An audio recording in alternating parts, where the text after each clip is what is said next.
Can we start? Hello, hello. Hello, everybody. Hello. And I am super happy to be here with Claire and Alex. Hello, our dear guests. Hi. How are you? Excited to be here. Yes, me too. Delighted Fabulous. to talk to you all.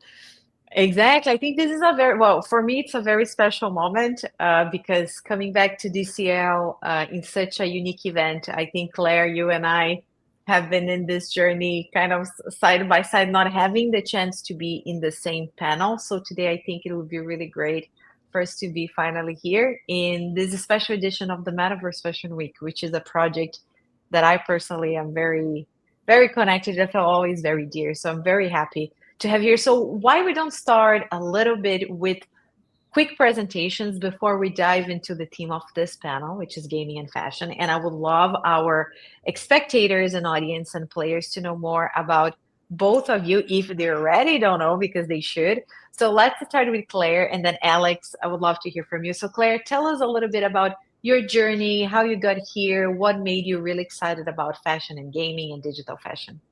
Wow. Well, so I'm the founder of Digital Fashion Week. My background is in fashion technology since 2009. I've been in digital fashion since then, and also wearable technology with robotic fashion. So it was during the pandemic trying to find ways of putting digital fashion and wearable technology on some kind of runway together. Then I found these templated XR sites and put together some panel discussions. And I really wanted to put technology in the same place as fashion. That sounds just a ridiculously old-fashioned idea right now because that's what we live with so much of the time. But it was a new concept, really as recently as 2020. So I launched Digital Fashion Week, and we've gone from these 3 templated sites to New York, London, Paris, and Milan, and really building community. And you'll see some of the core designers in our community who are in our showroom. So I'm just delighted to be here and talk to you both. Amazing. It's a pleasure, really. It was a big pleasure to be here with you. And Alex, we know that you worked for Ready Player Me, but I'm sure that you have an incredible journey to share with us. Yeah, I do. So I'm definitely coming more from a nerdy angle. I have 20 years in the video game space under my belt, and basically building worlds and experiences. Yeah, for all genres and all types of different games. I think notable, maybe to just rewind a bit back, could be 3 games. I think the biggest one that also has a lot of wearables and fashion in it is Fall Guys. I'm very proud of that project. It fell into my lap when I worked for Mediatonic back in the days, and nobody knew when we released the game that it would become this global phenomenon, and it had a lot of cooperations with other big companies and a lot of crazy fashion ideas. And my last gig was at Ready Play Me and Player Zero, where we dive deeper into the whole market of wearables, Web3, NFT. And yeah, we released 3 collections. There's more on the way. And I think I have a lot of interesting bits of information to share.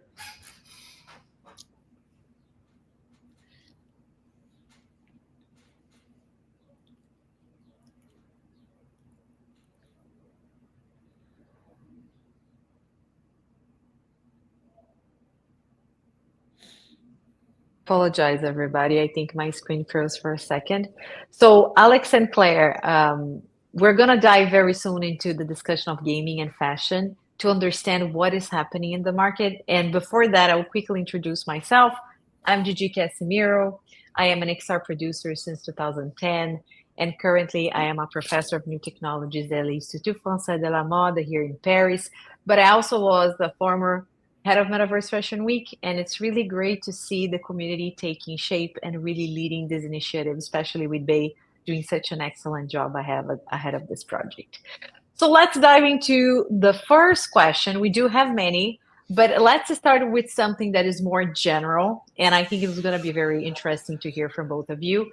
Why do you think gaming and fashion converge, and maybe why now we're talking so much more about it? Why, like exactly Alex, you said, I'm coming from a more geek background. And we recently, for example, in the fashion space, saw Coperni doing a show that actually features gamers as part of the overall space and showing their physical collection during Paris Fashion Week. So why this conversation of gaming and fashion are getting so evident at this point in time? Who wants to start? I'll start. Go ahead, Claire. I don't want to cut you off if you're about to. No, it's fine. I'm a gentleman. Claire, you go. So I see this from two key points of view. One of them is a technology point of view, and the other is authenticity. So from a tech point of view, the gaming industry is decades ahead of the fashion industry.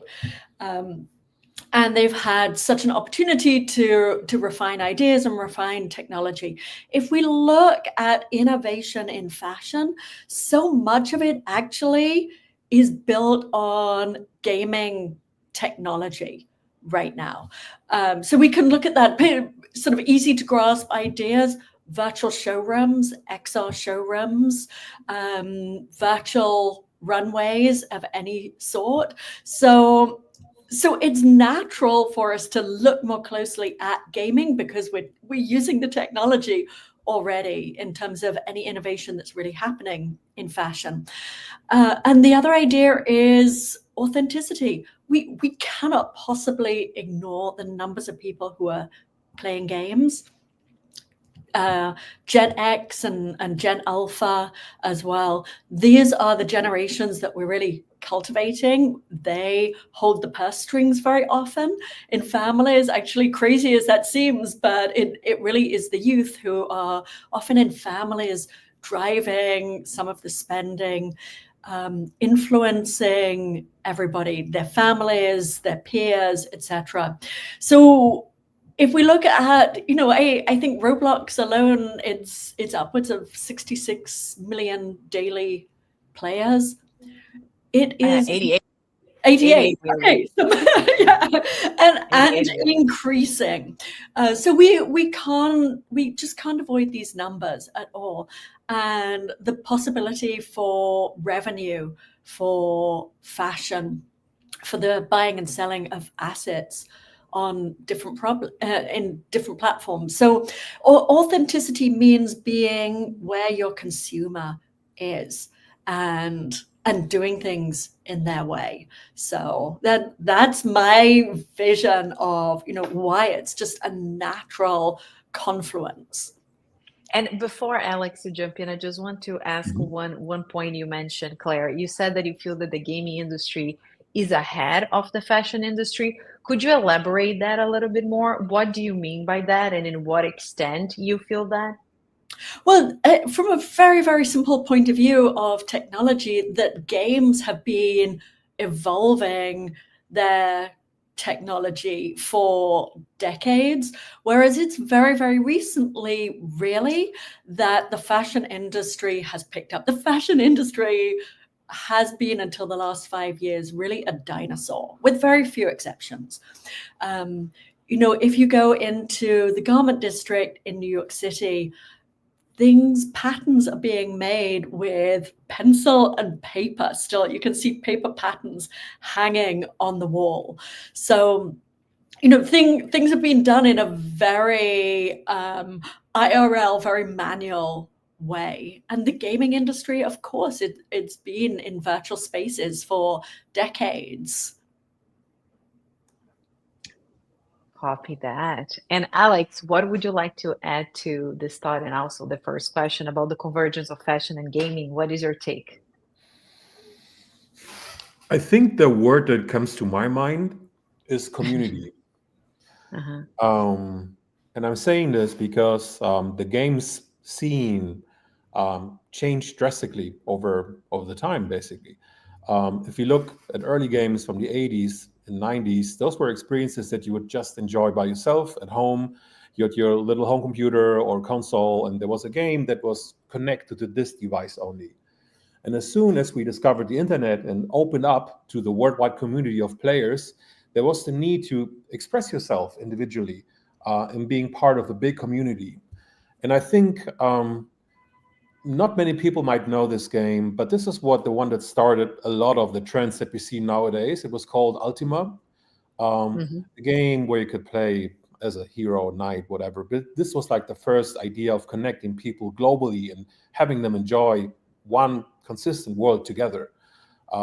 Another game that took that a step further, and this is a name that many people might know, is World of Warcraft, where people actually could even have the second life in the game universe, where you could express yourself with different types of armor, colors that you could apply, modifications that you could have to the regular outfits there. And even by investing real money, having very unique mounts or horses or whatever, just as an additional way of expressing ways of fashion. To a degree, the games industry didn't truly understand what to do with this or to really understand the potential, because there was some, I would say, extravagant game experiences. For example, like a Kim Kardashian game where you would just play dress up all the time. But it felt like a caricature, almost like this person always and only surrounded around ridiculous fashion outfits. Whereas I think big names like Fortnite, for example, made it easier for a global audience and community to understand that fashion is now a natural part of global gaming, and it's a needed part that's growing and becoming more and more important. Absolutely. I do feel that there are some interesting aspects, because I think one of the reasons that maybe the fashion industry take its time is because there is a lot of legacy they carry, and they really do have to understand when to step and how. But I feel that definitely today, when you look into the future market, exactly like what was mentioned, we're talking about 250 million users consistently going to Roblox every month, right? And 88 million every day active there. We're talking about really a huge revenue stream. And not just that, I think when you look into the luxury sector specifically, and we know for many reasons that are happening right now too, with tariffs and all, that is just going to increase the crisis of the luxury sector. And I think, meaning that what are the new revenue streams? Where do I tap into when it comes to new markets? Who is going to be buying and remembering who I am in the future? So it's a mix of so many things, but I agree that one definitely is self-identification, self-awareness, sense of belonging. And then second is how brands will really tap into this new market, how they will be remembered by the younger generations, who eventually will be driving the consumption from a business or fashion point of view, right? So I think that's quite interesting. And I have another thought also. I feel that although Gen Zs are very connected to virtual identities, to me, alphas, they truly merged physical and digital identities in one. When you talk to them, it's like it's a clear extension of the self. And I think for them, it will be a lot easier to understand what is an augmented product, what is a connected product, what is the value on digital assets, which maybe in the past generations, it was not that clear for a higher level of consumption. And maybe now it's going to be more evident for them, right? And I don't know if you want to add anything, Claire, because I think that were some of the things that you added. Right. So so amazing points. And a key one that you mentioned here, both of you as well, is the need for identity. I think any generation, it's not just it's not just Gen Alpha or Gen Z who wants to customize themselves and express themselves.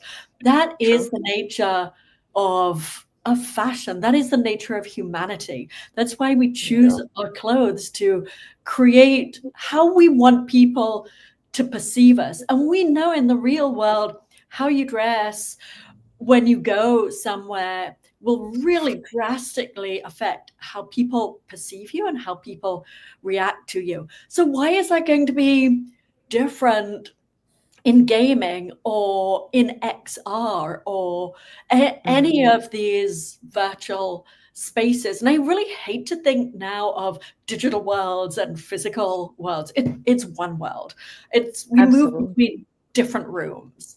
And we want people to perceive us as we want to perceive us. And we want to create ourselves and affect how we feel about ourselves as well. I could not wait for the wearables to come out for Metaverse Fashion Week so I could try new outfits in here as well and change how my avatar looks. So yeah, this is just innate to society. Yeah, I think that's a big point. Alex, go ahead. Yeah. I have a quick question for you. Do you do it for both of you? For both of you. Okay, I love that. How often do you interact with teenagers or younger people? I don't know, 13 to 15, 16. Every day. I have a teenage daughter. Oh, okay. Yeah, I do interact quite a bit, also because I do produce a lot for Roblox and Zepeto. So I do a lot of focus groups and I have a lot of students. So quite a bit. Because I find that sometimes we talk about the idea of the metaverse or something like that as some concept that's going to happen in the future. But I think it's closer than we actually think.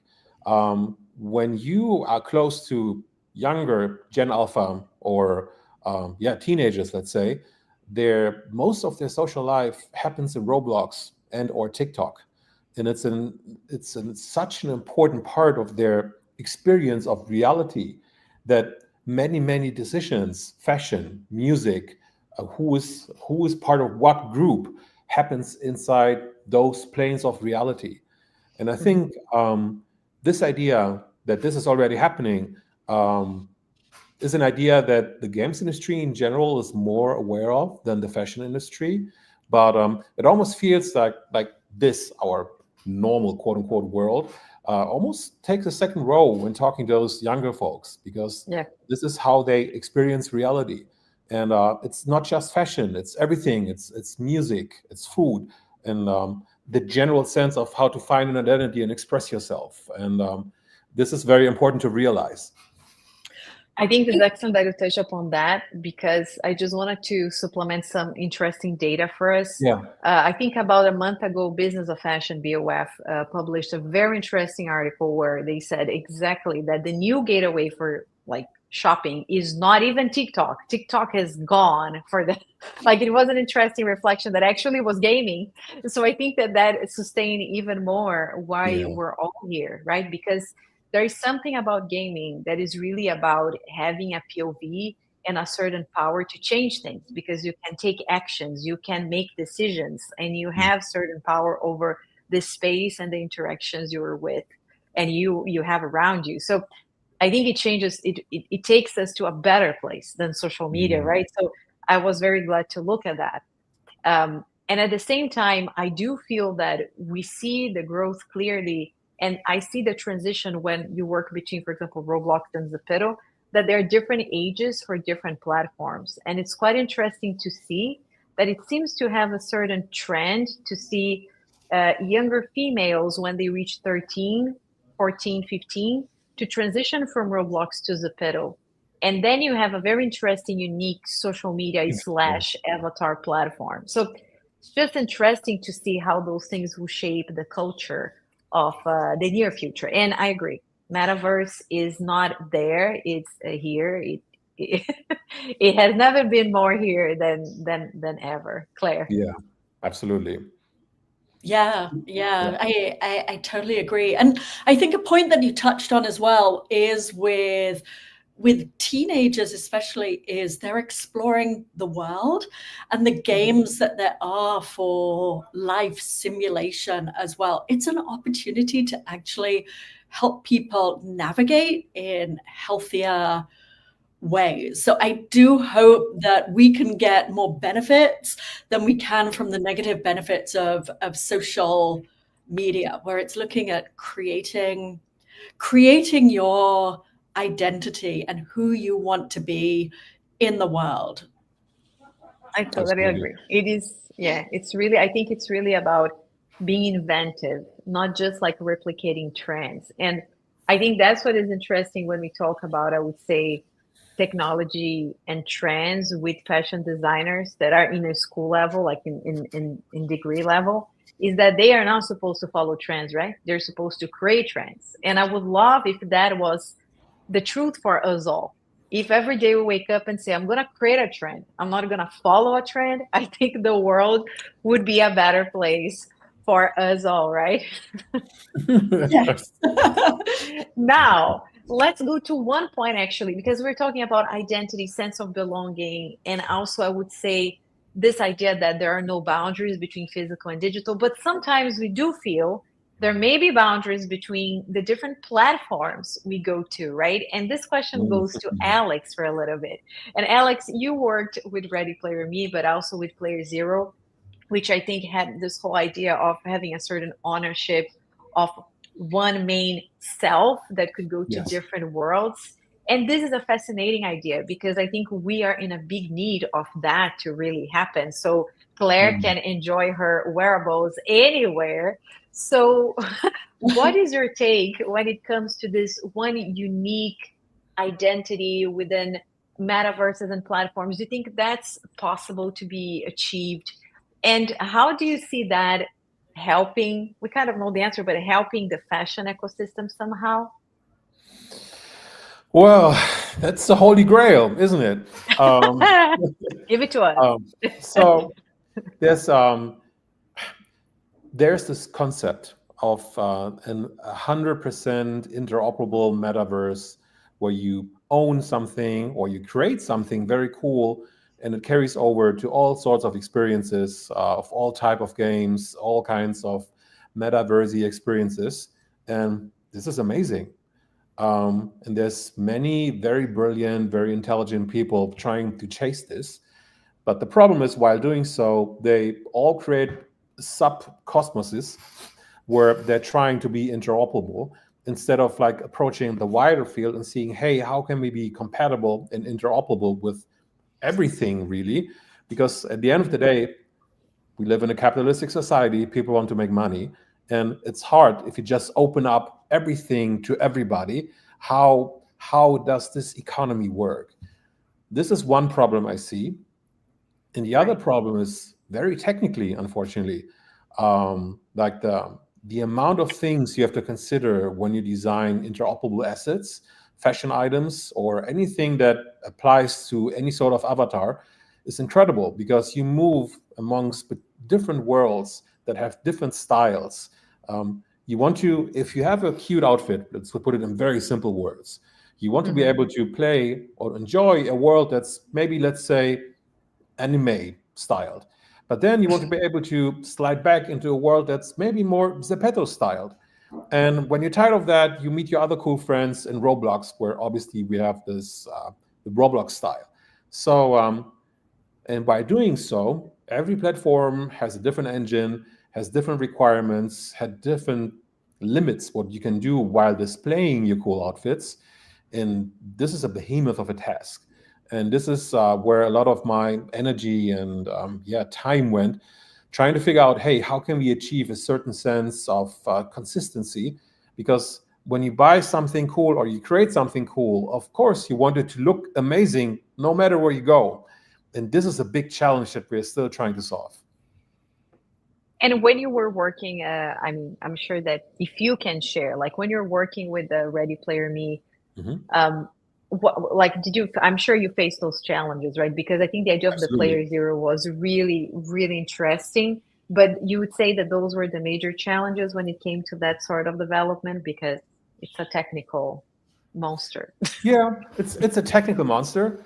And I don't want to make this too nerdy, you know. No, but I think it's okay. Okay. So a lot of the experiences happened, and I'm trying to use simple words here. Please stop me if it gets too complicated. A lot of the experiences happened inside some sort of browser. And the technology that we can use inside browsers is quite limited in what we can do when we want to render and display fashion items specifically. because there's many simple things that web render engines still cannot do really good. Simple things like bending and folding fabrics, or displaying certain properties of textures like iridescence or translucency, or how can you make a difference? Okay, this looks like cotton and this looks like, I don't know, some synthetic, and applying different ways of textures that always are consistent throughout all the different style universes that we see. Now, if I'm in a world that, let's say it's a console game, then we have way more options what I can do. I have more memory, I have more bandwidth, I can focus on a certain set of hardware where I know, okay, if my avatar bends the body a certain way, I'm going to see realistic folds, for example. And it's not just clip into its own body and it looks like a computer character, let's say. So this is what we've been fighting with a lot. It's other simple topics. Sometimes you're not even able to display shadows, or self-shadowing of the characters. When the light comes from a certain direction, it's impossible to have like a perfect lighting situation throughout your entire outfit. There's so many different questions that you had to consider. And then from a completely different perspective, when you create wearables and outfits, of course, an example of Ready Player Me or Player Zero, you want your community to wear the cool shit, to put it in that. And you have maybe, I would say, 20 to 25% that have very tasteful outfits and they look really amazing and really creative the way how they combine them. But sometimes you have people that they don't care at all and they just combine widely just because they don't care. They just want to be part of something. Or you have so-called flippers that buy random outfits hoping that they're going to be more expensive at some point.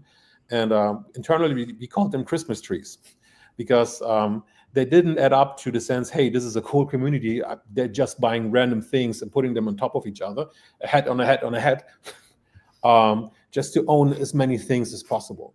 So how do you educate or inspire your community to inspire them to, hey, this is a space of self-expression. It's not a treasure chest, So totally. It's a whole different question aside from a technical one. Amazing. Actually, I don't know if we can interact with the community here, but because I see so many people that I used to work with, how is everybody over there? If you can hear us, can you do a little dance? Everybody dance. I don't know how many of you are hearing us. I don't know how much of them are listening to us. So if you're listening to us, do a little dance. I don't know if this is a real streaming or not, but if you are really listening to us, just dance. Okay, so it is a live streaming. Let's everybody do more dances. I want to see reactions, jumping, hearts, whatever you have available. So we see you all. Great. There we Claire, go. There you go. Here they are. Amazing, amazing. Dancing, dancing. Love it. Great to see you all. Claire, let's now talk, because I think Alex touched upon some technical points and maybe you're going to keep the conversation still a little technical, just because we spoke about ownership and we are a Decentraland where I think we do talk about NFTs, we do talk about ownership and blockchain. And of course, you have a lot of projects that also involve ownership in some level. So I would like to hear from you, who has been doing so much in the digital fashion space. What is your take on ownership, and how do you see the NFTs and blockchain making a difference in this space? Do you think that this do make a real impact and will make a real impact in the traditional fashion industry, but also in the fashion gaming industry? What is your take? Yeah, so first of all, I wish we could change the word NFT. So many people have a negative, visceral reaction to that now, and it is just such an unsexy word. I love blockchain technology. I love what it can offer the fashion industry.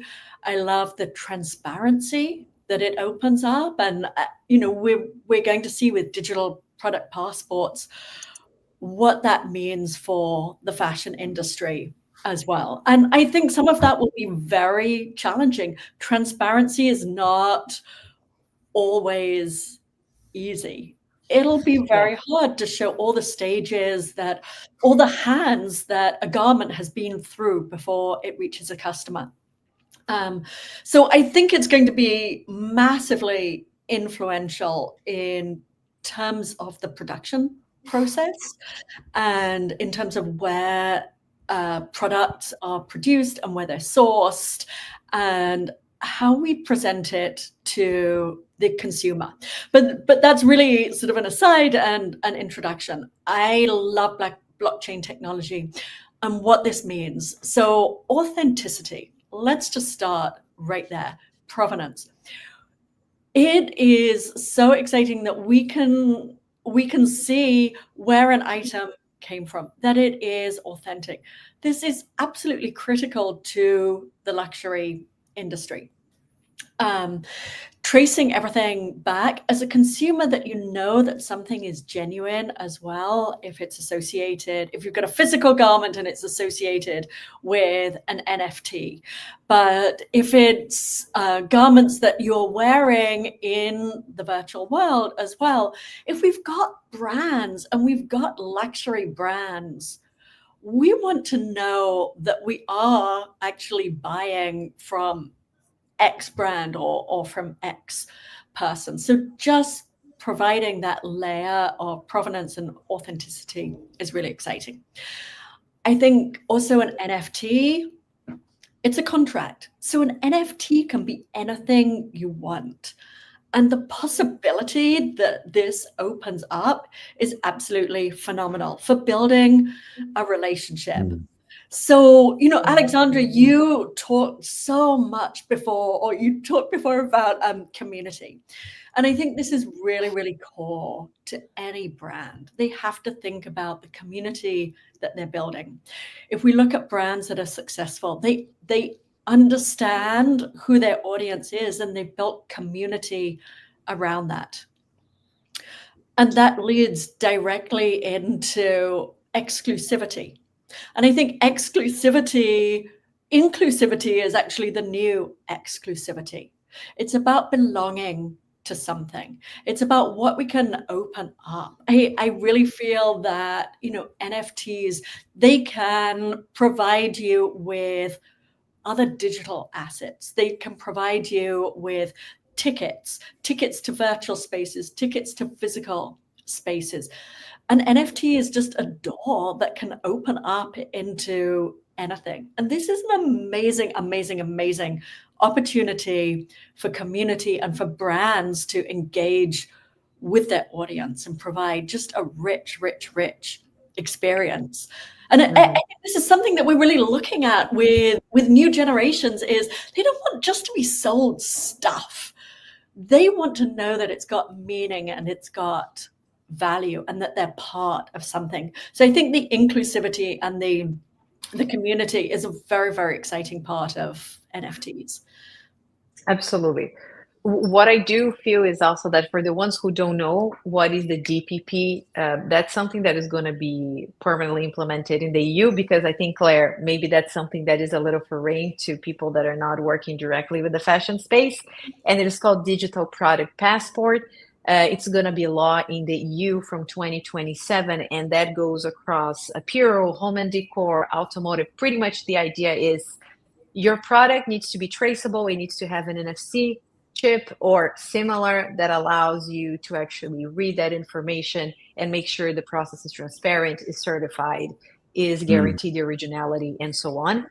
But as Claire mentioned, I think this little piece of hardware, or whatever the way people will integrate that information to a physical product, opens the precedent for us to do a lot more for that product, right? So if my purse, if my bag has already a chip in it, and it's already somehow connected to a database or is being tracked somehow from a data point of view, why not that be an access pass to something, right? Or to unlock a digital self, unlock a digital asset. So I think this is a regulation that is going to be very beneficial, and not everything is going to be on chain. A lot of solutions will be off chain, but there is a lot of projects like the Aura blockchain consortium that are already with more than 45 million products already on chain physically, including TODs, Prada, big brands, right? The LVMH group is part of it, OTB group, which owns Margiela and Diesel. So I think this is, very special, and I agree with you, Claire. I think the future is bright, and now I would say with the era of AI, although this is not the topic of this panel, but with the era of automation ramping and getting more accessible to people, I feel that guaranteeing the originality and tracing human interaction into the creation of a product should be on chain also. Because this is what allows you to technically fight for an IP, even when using AI tools. So there is a whole discussion about blockchain solutions to trace human interaction with large language models to guarantee originality and ownership. So interesting. Yeah, I just dropped that here. They don't have to talk about it. But it is, yeah. Anything you want to add, Alex, to the NFT conversation? Or collectibles? Let's talk about digital collectibles instead of NFT, so then it doesn't hurt us.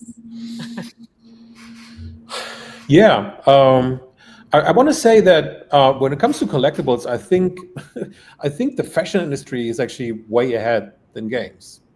And I always I draw the parallel between, let's say, as just one case study. Let's look at Supreme. Supreme, when they started, they created, or they coined the term of hype fashion. And it was basically limited drops, the same stuff we are doing right now digitally, collaborating with great artists. So you would have a very limited drop, and combining this with a very unique narrative. And I think this is the two things that people are now learning and seeing, that you just cannot produce or make, or even worse, have your users create random items if there's no narrative or no community behind all the things that you want to create. 100%. And this is the tricky part, actually, because the technical challenges, I'm pretty sure at some point, people that are smarter than myself will find solutions, and everything will be merged into everything, and that's going to be great. But the part of finding and creating this community with an actual narrative that resonates with people, enabling ideas, supreme ideas, let's put it this way.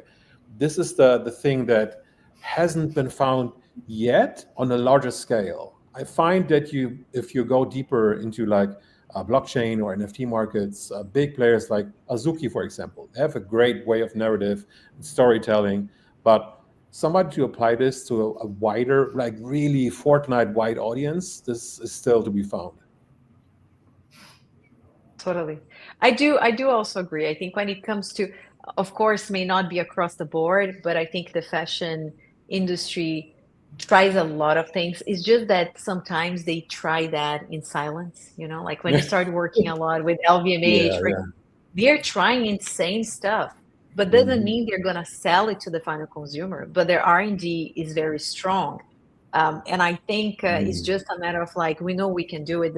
It's not because you can that you do. And I think the designers sometimes have a disruptive way of doing narrative. So I agree with you that we see things happening in the fashion space that eventually we also forget sometimes too. Like we forget that, I don't know, Louis Vuitton was in League of Legends 2019 and they did a collection of bags that was physical, inspired on the game's garments, right? So it's sometimes, Claire. Yeah. So another thing as well is, going back to, having chips in your physical garments as well, is if this is for sustainable purposes, or one of the purposes is sustainable reasons, if you look at it, this is extending the life of your product. If you can use it in different environments, you get to use it more. You get to take it into, if you can take it into Roblox, into Decentraland, into Sandbox, if you can dress your Ready Player Me outfit, avatar with the same outfit or accessory as well, you're really getting so much more use out of a product as a consumer. So I think that's another really, really exciting opportunity. Fabulous. And we do Absolutely. have questions from the community, but we do have 3 questions. And before I continue with ours, I want to give them a chance to ask you some fun questions. But I want to see hearts. So I don't know if you're listening to us, but please give us hearts in the community. I want to see the audience interacting with us. First question came from Kimbo asking us, what is your digital identity like? Similar to your physical or different? Who wants to start with this question? Claire, maybe you. So, I mean, it depends on which XR environment or which game you're in. I always choose blue hair because that's an identifying characteristic. But your avatar is different shapes and different sizes. So some things are a little bit out of your control.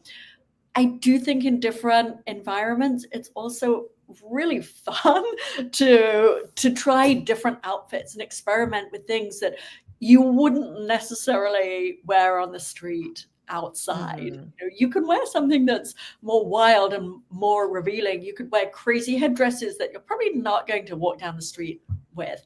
So parts are the same and parts are different. Some parts of those are dictated to you by avatar styles, and other things. It's a layered world, and we pick bits of ourselves we want to share. Totally. Alex, how is your virtual identity? I think I have several identities. For Play Zero, it was hard because my character or my avatar or my identity is totally schizophrenic, because it existed mostly as a test case or as an edge case for trying out all the things, basically. I had to make sure that the craziest combinations would somehow work, just pushing the system to the limit. So it's not really an expression of myself. It's really more a test field on how stuff could work.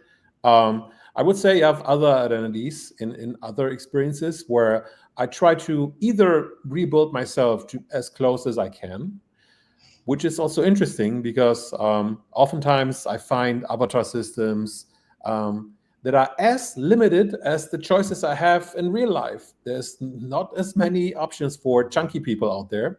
And unfortunately, this reflects even in digital identities. So I'm very happy to see when we have more inclusive systems, like Zeppeto's doing an okay deal, for example, or new big brands like Inzoi, for example. Also, it's great to see representation for POC, different skin textures and skin types, hair textures, body types, non-binary gender options, all of that needs to flow into digital identities.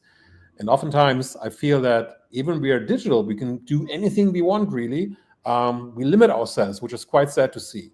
So I try to have a bandwidth between something that gets really close to my actual self and something that's completely not myself, just to sense how it feels like.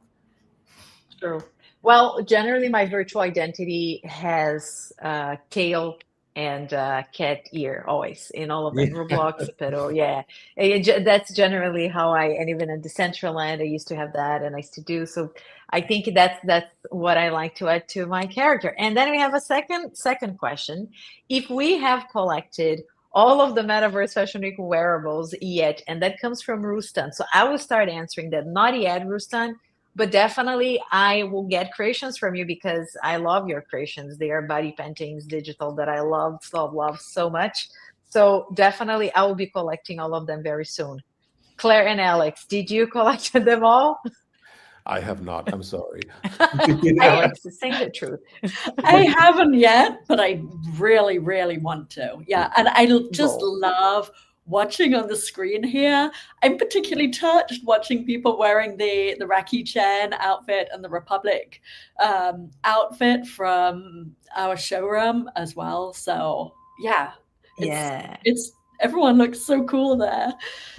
Yes, we see like pieces from Adidas too. Like there's a lot of very, very interesting looks. So I see you all, and the bombs of hearts, bang, bang, explosions of love in the metaverse. Now, I will leave the last questions from Canessa to the end. because that is a question that also connects with my final question. Let's go to almost our final question because we have 15 minutes to go, which is, we spoke about dreams and what is coming that is going to really change the space, our hopes, the positivity. Now, what are the big challenges that we are facing right here, right now, aside from interoperability, Alex, when we talk about gaming and fashion, in your opinion? And Claire, maybe you start with that one. Me start. So the main challenges I see are, coming back again to authenticity and authenticity balanced with fidelity, because I don't think we can really talk about one necessarily without the other. So the audience wants authenticity. They want brands to meet them where they are, but brands also need to stay true to their vision and not just go and meet people where they are and be what somebody else wants them to be. So they have their own brand story to tell, and consumers, they have their demands for what they want brands to, how to meet them and how to provide assets to them. But honestly, I think the biggest challenge that I see really is the opportunity for designers. So Ready Player Me, I want to say, Alex, right now.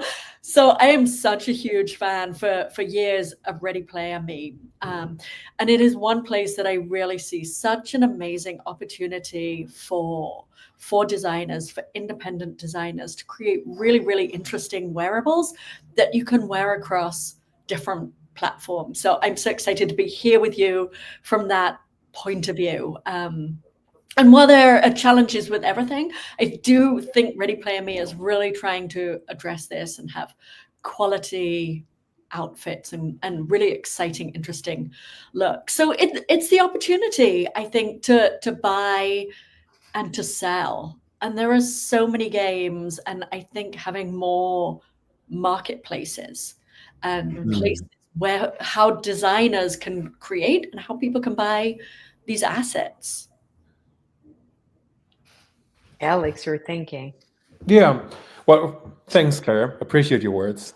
I think my perspective is a bit more philosophical / technical. I think we are being given amazing tools to create things, amazing platforms. We invented the internet, which is great, which is the foundation for the whole conversation that we're having here. And I think we have to have a deep think about how can we make possible, or how can we curate spaces that really give a deep value to society or people that want to be part of communities. And I'm saying this because nowadays, 75% of the whole internet traffic is bots or AI. And if you continue like this, we're going to have empty spaces with empty interactions and empty communities that don't give anything back to humankind. And finding ways how we can create space of actual value and spaces that resonate with each community, and curating them. This is going to be the philosophical message and task moving forward. Totally. You know that now that you brought the dead internet theory to the room, it is. But that is a great theory that it's fun that you brought that up, because that is, well, we are seeing here a lot of individuals taking their virtual identities and making hard bombs in front of us. But the truth is the internet is very likely to be inhabited by a lot of non-human individuals that will be operating. And I think that is a very big challenge, in the sense that we came from the COVID moment that was all about, okay, we're all here, and then we go inside this virtual space and we do everything there. We did that for 2 years. Then people started going back to this hybrid life, which is a new style of life, in which maybe the two realities are just one, as we said before. But then if the internet starts becoming a place just for machines to exist, I mean, where we will be, right? Like, what is the interest for people to come back? So we have to guarantee we take ownership on that. Exactly. And adding to this theory of the empty internet, now the big hype thing is agents. Yeah, totally. Agentic AI. Here we go. So it's going to be empty internet with agents, and humanity is going to be, I don't know, going back to watching soccer. That's true. Like, we're gonna be like taking photos in the park, but you know that now Matrix makes even more sense because Yeah. I think it's Agent Smith, right? He was an agent. He was not. I know, He was right? really an agentic AI. Oh my God, it's coming to Oh reality. no, I never thought about this. Oh no. It's real, guys. It's real. Good call. Fiction Now is it makes catching up with us. Exactly. Actually is happening. We are just lost now. It's over. Anyways, I think that now we have time for our last question, which is a little bit about the agentic AI, the physical AI, all the future coming ahead of us. And I'm going to start with Canessa, who actually sent that question from the community saying, where do you see the entire space, so it's a very broad question, evolving into the next 5 years? And then I will add a caveat to that. Based on also where this space is moving towards, do you feel that gamification will be fully adopted by the fashion traditional sector? Let's start with Alex, because I also start with Claire, so then we create some balance. Yeah. So I see a potential, but also a danger for a further generational divide. The thing is, like I said initially, society and what's cool and what's going to be the next thing is being decided inside those little things here. It can be TikTok, it can be Roblox, it can be a new big platform coming up. And this is going to be essential part of the human experience moving forward. Now, if you're not a digital native, or if you live in a part of the world where you don't have access to those things, this might create a huge divide between everybody living in the world here. And we have to take care to take everyone aboard, really. And because it will be more digital. There will be amazing agents that you will not be able to distinguish from real humans. And it's going to be a challenge to navigate, the internet that's going to be part of everything moving forward.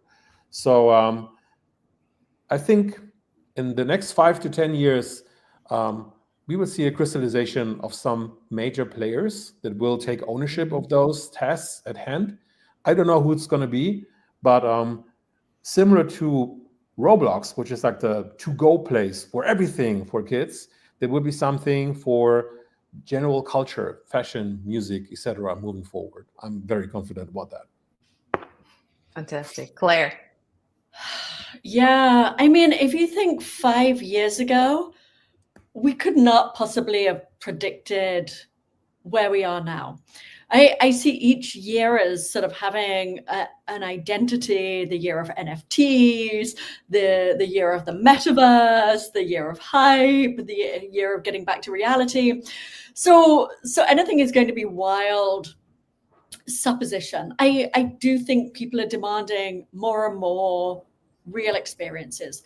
I think any technology should facilitate human connections. I think any of these group spaces, it's about the experience. It's about, as you know, you've both talked about so much, about community, about bringing people together and finding meaning. And I think this is going to be increasingly important. And I think that's a really good thing. So I can have wild suppositions about, having that we're living with AR glasses and we're walking around just decorating our world with digital assets, which I'm really excited about, and bringing these virtual worlds to our real world as well. I would love to see all these avatars dancing in front of me as I walk down the street. I think we need to be careful and to really learn to differentiate and understand what is good, what is bad, how to sort of pass knowledge in this way. I don't know. Maybe we'll just give it all up and go back to farming. And very likely, I think that's like maybe not. I think it's very likely we're all gonna be farmers and are gonna be drinking lemonade end of day, watching sunset. But to be, yeah. But I'll let you finish your thoughts because I want to add a couple of things. But I agree, farmers. That's really it. I feel very inconclusive about this, and depending on what time of day, on any different day, I can give you a different answer. Part of me feels we're going to have really authentic virtual connections, and the other part of me thinks, you know, we're going to be terrified of all these bots and this fake information and you know, all the negative possibility, and we're going to shut it all down. And as you said, drink lemonade and watch the sunset. Yeah, well, that's important regardless where you play. You should definitely sometimes watch the sunset with lemonade. Absolutely. I think that absolutely right. A couple of things that I feel, Canessa, that I observe, and I would say more like maybe those are more like tangible components I observe that I think will become stronger in the next 5, I would say more 5 than 10 years. But I think that, for example, in the fashion education, the formal fashion education, when you're looking at how designers are learning their skills, I think we're going to see more and more adoption of Clo 3D software, which is a software that now is being plugged and play in some games like Fashion League. And this is a very industry software standard, especially when it comes to pattern creation for clothing. So if you look at Balenciaga, a pattern department, they do use that. So it's becoming the way people manufacture clothing more and more. So I think that is going to be a positive way. We see younger designers learning. They will become designers with the vision of creating 3D as part of their process. Same about integrating AI solutions in their dialogue, creative dialogue, because I feel that designers sometimes have a very lonely existence, especially when it comes to fashion degrees. They stay pretty much alone, producing on their own. So I think this conversation with AI will happen more and more, and will create interesting creations that will be expanded through machine and human minds. And I do feel that the idea of DPPs, or like physical products connected to digital products or digital worlds or digital identities, will also become sort of a standard. I think, Claire, Alex, we still have to see how brands will take that opportunity to really expand loyalty programs and how they will really make it work on their benefit to have a great storytelling, a great sense of belonging. And my final thought is that talking to people deeply in this industry, the lead director of innovation at LVMH, his name is Mathieu Dafayet. He used to work for Niantic and Google. So he is a total techie guy, Alex. He's not fashion cooptated him at the end. And I was talking to him, and then he was like, you know what? To me, what really matters for the luxury sector, it's really experiential things, meaning when you go into a store and you see a giant hologram, or you have a beautiful on-site experience, or something like the Tea Lab, that Japanese company that built immersive, because those are memorable things that I feel when it comes to luxury, not, general retail, but I think those are things that will never be forgotten, right? And people remember forever. Is like special Christmas at, I don't know, Times Square or something like that. So I think that's my take. So this kind of experiences will get stronger, and we will see. So it seems we have 3 minutes. So I would just open for a final goodbye. And I think we have a lot of other activities ongoing and fashion shows. So Claire, do you want to say your final words? Well, first of all, thank you so much for having me here. It's always great talking to you, Gigi. Alexander, a delight to meet you. Likewise, thank you. And I really look forward to seeing what creativity we can have in the future, and more diversity and universal interoperability. Fabulous. Alex, you? Yeah, well, thank you so much, both. I really enjoyed talking to two brilliant minds. I think this is a super exciting space, and this is a very big, fresh development, and it will impact culture more than we think. And I'm very happy to be part of this. Amazing. Well, thank you, everybody. Take care. take care of, like, make sure that you're safe from Agent Smith, whatever you are. And it was a pleasure to be in this panel with Claire and Alex. Enjoy Metaverse Fashion Week. See you around. Bye. Thank you so much. Thank you. Bye.